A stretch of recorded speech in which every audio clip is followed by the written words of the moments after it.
नमस्कार, जाधव किचनमध्ये आपलं स्वागत आहे। आज आपण जाधव किचन मध्ये बनवणार आहोत गीरचे गुलाबजामुन रेसिपी। आता सणांचे दिवस आहेत तर गोडाचा एक पदार्थ म्हणून आपण आज गीरचे गुलाबजामुन बनवणार आहोत। तर हे बनवण्यासाठी आपण याची रेसिपी पाहूया कसे बनवायचे। त्याच्यासाठी आपण पहिली चासणी बनवू। तर इथे मी गॅसवरती पातेलं गरम करायला ठेवलं होतं। तर याच्यासाठी आता हे मी 2 पॅकेट घेतलेले आहेत गुलाबजामचे। साधारण हे 100 ग्रामचे आहेत। तर याच्यासाठी याच्यामध्ये 40 गुलाबजाम बनतील, तर याला आपण 3 वाट्या साखर घेणार आहोत।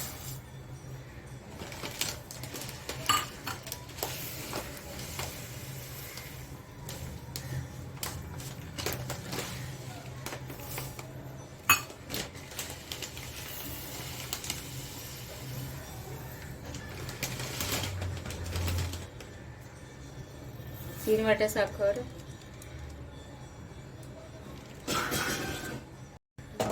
3 वाट्या साखर, तर त्याला 2.5 वाटी पाणी घेणार आहोत आपण।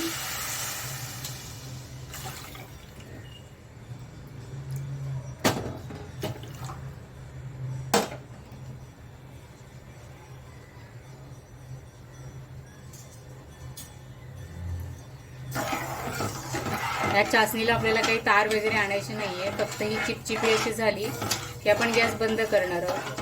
फक्त साखर विरघळेपर्यंत आपल्याला हे करून घ्यायचं आहे।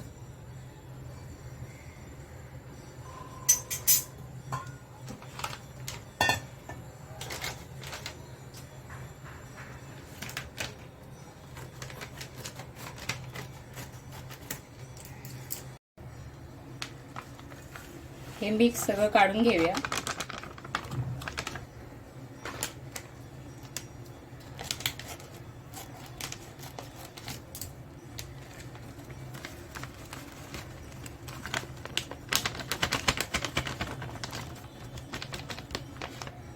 आता हे पीठ आपल्याला मळायचं नाहीये।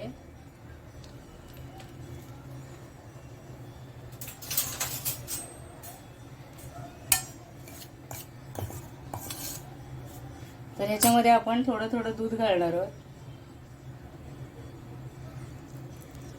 आणि हे फक्त आपल्याला असं चमच्याच्या साहाय्याने असं फेटून घ्यायचं आहे।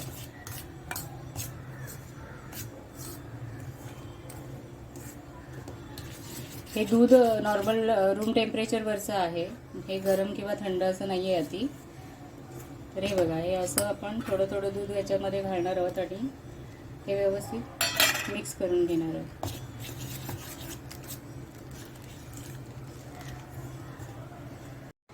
तरी पहा, ही आपली चासणी तयार झाली। आता आपण ह्याच्यामध्ये थोडी वेलची पावडर टाकली स्वादासाठी।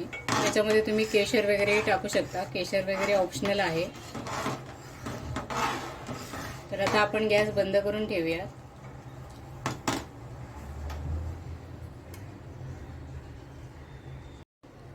तर आपण हे मिक्स जे आहे ते भिजवत होतो आपण, ह्याच्यामध्ये आपण थोडं थोडं दूध घेऊन हे फक्त फेटून घ्यायचं आहे दूध घालून। दुधाऐवजी तुम्ही पाणीही वापरू शकता।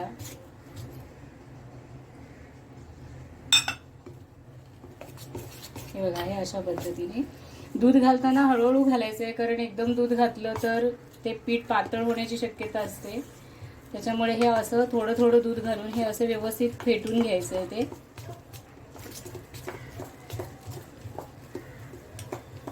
म्हणजे जास्त ड्रायही नाही आणि जास्त पातळही नाही करायचं हे पीठ आपल्याला।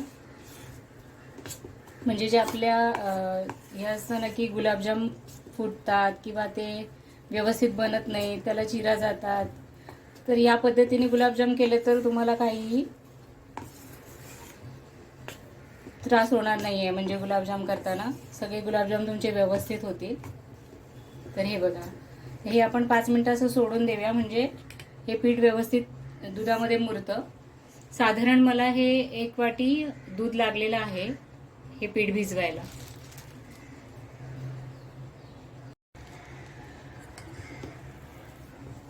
तर हे बघा, हे पीठ अशा पद्धतीने होतं। आता आपण हाताला थोडंसं घी किंवा तेल काय असेल ते लावायचं आहे आपण, आणि यातला थोडा थोडा पोर्शन घेऊन असे गोळे करायचे आहेत। काहीही त्रास होत नाही बघा, अजिबात याला कुठेही क्रॅक येत नाही, काही नाही. मी तेल गरम करायला ठेवलं होतं. तेल जास्त गरम करायचं नाहीये. आता हे गोळे केलेले आपण एक एक करून याच्यामध्ये सोडायचे आहेत.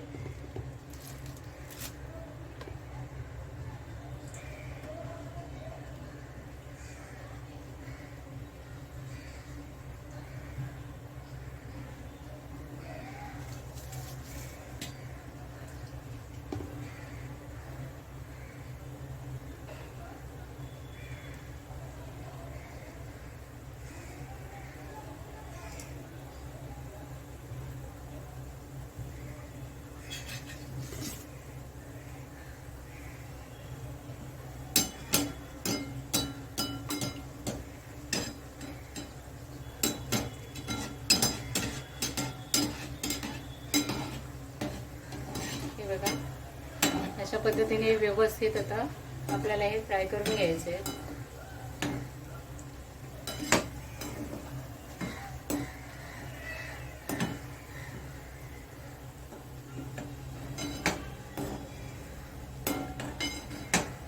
व्यवस्थित गोल्डन कलर येईपर्यंत याला आपल्याला फ्राय करायचं आहे.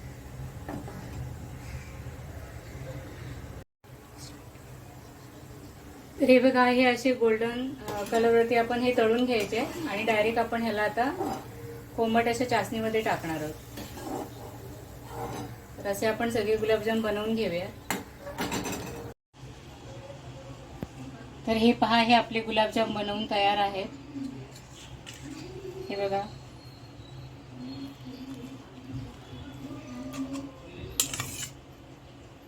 अगदी व्यवस्थित पाक वगैरे त्याच्यामध्ये मुरलेला आहे.